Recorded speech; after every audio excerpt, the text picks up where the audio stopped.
Hey there, I am absolutely thrilled you're here today because we are going to unpack a absolutely monumental date, June 25th. It's a day that fundamentally flipped how human beings interact with each other. We usually think of global tech shifts as these massive, faceless waves of history, right? But today, we're going to look at one of the biggest leaps in human communication and see exactly how it played out in the swamps and citrus groves of rural Lake County, Florida. We are exploring the incredibly unlikely origins of the Edge Telephone Company. And I'm talking roots that involve harsh turpentine camps, messengers on horseback, a literally penniless lineman, and just a whole lot of grit.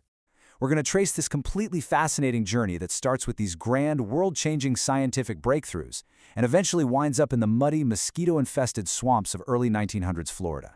It's a story where massive fortunes were made, totally lost, and then somehow made all over again.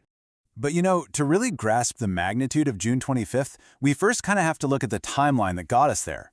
It's an absolutely wild ride of innovation, devastating failures, unlikely partnerships, and ultimately the creation of a local empire that became a literal building block for the networks we use today. To really grasp the scale of what happened down in Florida, we have to briefly fast forward through early communication history. For centuries, humanity relied on smoke signals, drums, beacons, methods that were completely at the mercy of weather and line of sight.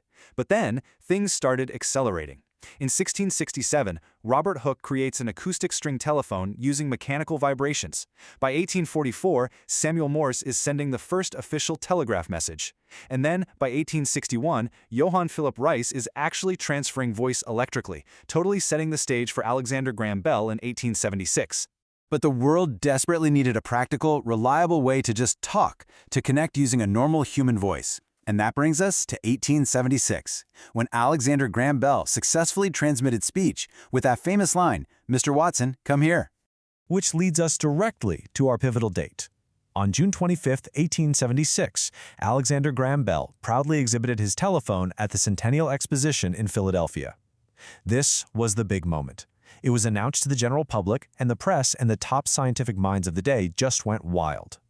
This wasn't just some neat parlor trick, it was literally the dawn of a completely new era of human connectivity. Now, Section 1, the need for connection. Because grand societal shifts don't just happen in fancy exhibition halls, they happen out in the mud, driven by pure necessity. All right, let's set the scene here and look at what the world was like at the turn of the 20th century. By 1892, you've got a phone service line successfully connecting New York to Chicago. That's a 950-mile gap bridged instantly. The nation was officially getting plugged in. But, well, down in Florida in 1899, totally different story. Take entrepreneur Elliot Aristus Edge.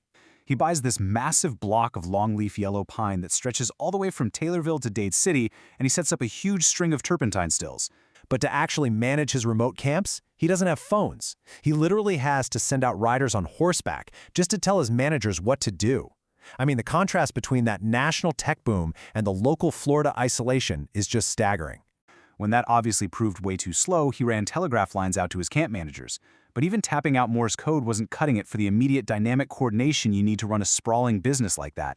He didn't need dots and dashes. He needed voices. And that sets up the core mystery of our explainer. How in the world does Elliot Edge, a guy relying on horseback messengers for his turpentine business, team up with the broke lineman to eventually build a multinational telecom empire? And the answer lies in one of the most unlikely yet incredibly resilient business partnerships of the entire era.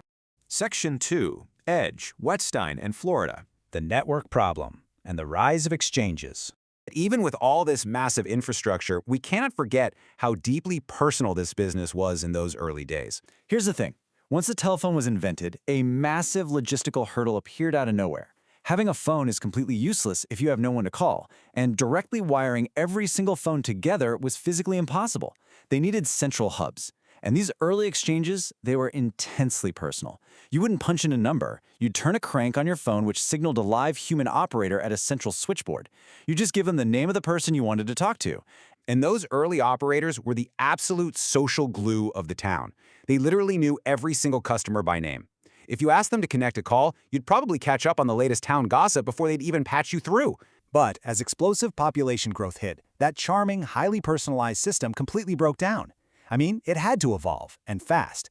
They moved from names to single digits, like 1, 2, or 3, When towns surpassed 100 phones, they had to add color codes to help operators find the jacks, like Red 25. Then came 4- and 5-digit numbers, then city prefixes like Webster 4892. And finally, with the advent of direct dialing, the modern area code system we all use today. Look at the sheer scale of this untapped market.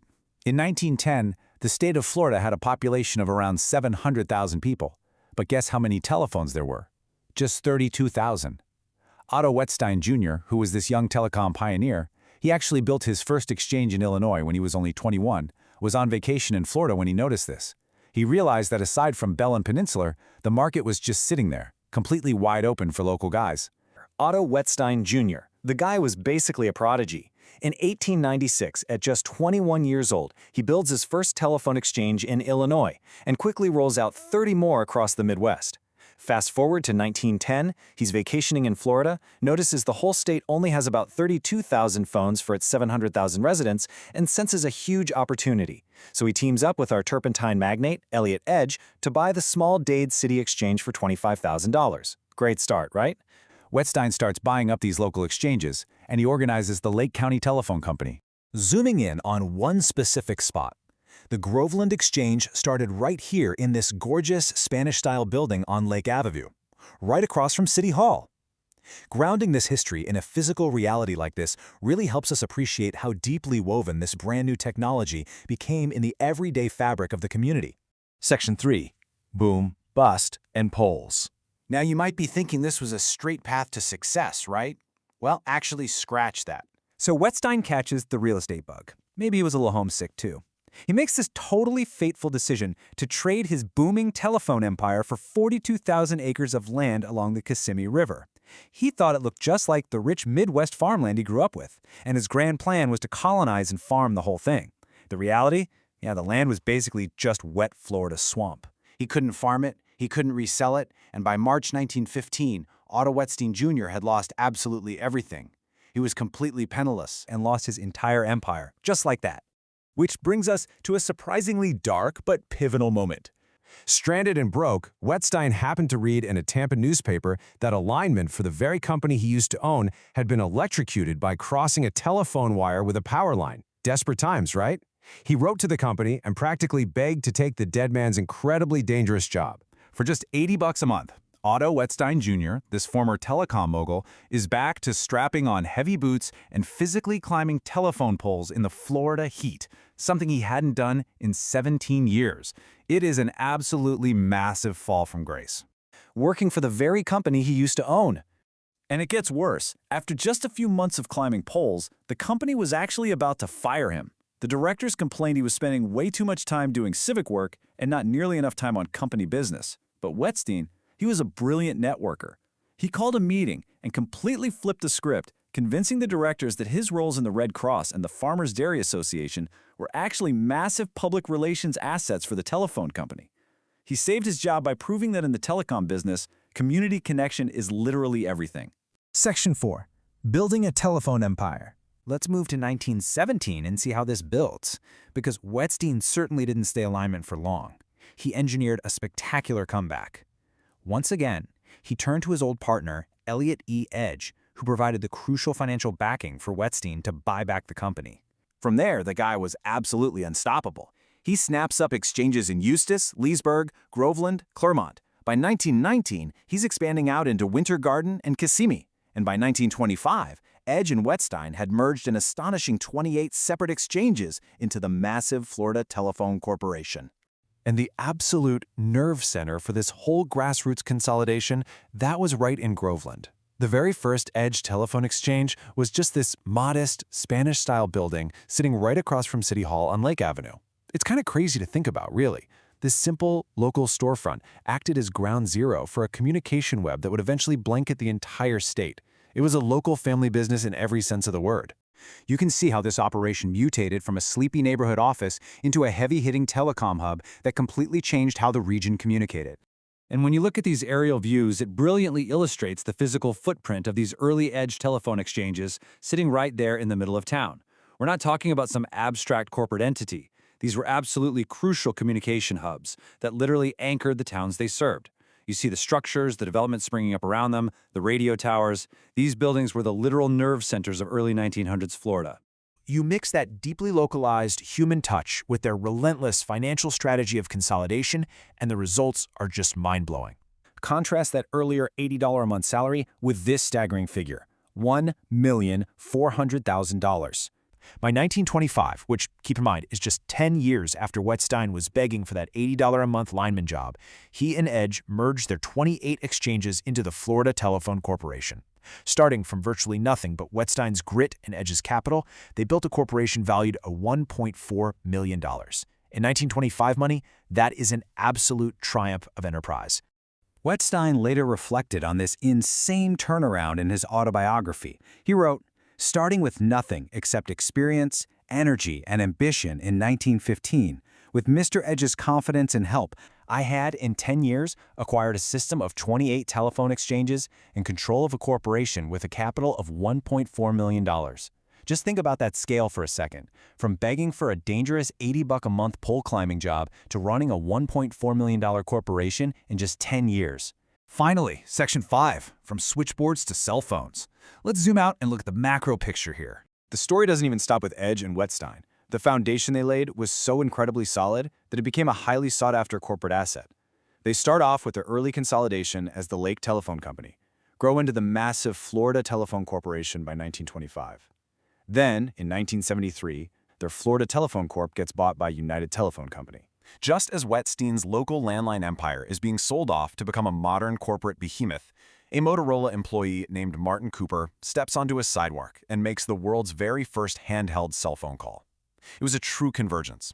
Literally the peak and the end of the localized landline era, crashing right into the absolute dawn of mobile wireless tech. And as the decades rolled into the 90s and beyond, that exact infrastructure evolved and was swallowed up by modern telecom giants you definitely recognize, like Sprint, Embark, and CenturyLink. The literal lines those guys strung through the swamps paved the runway for the modern connectivity we completely take for granted. So, the absolutely crucial point here is that this local infrastructure wasn't just some blip in history.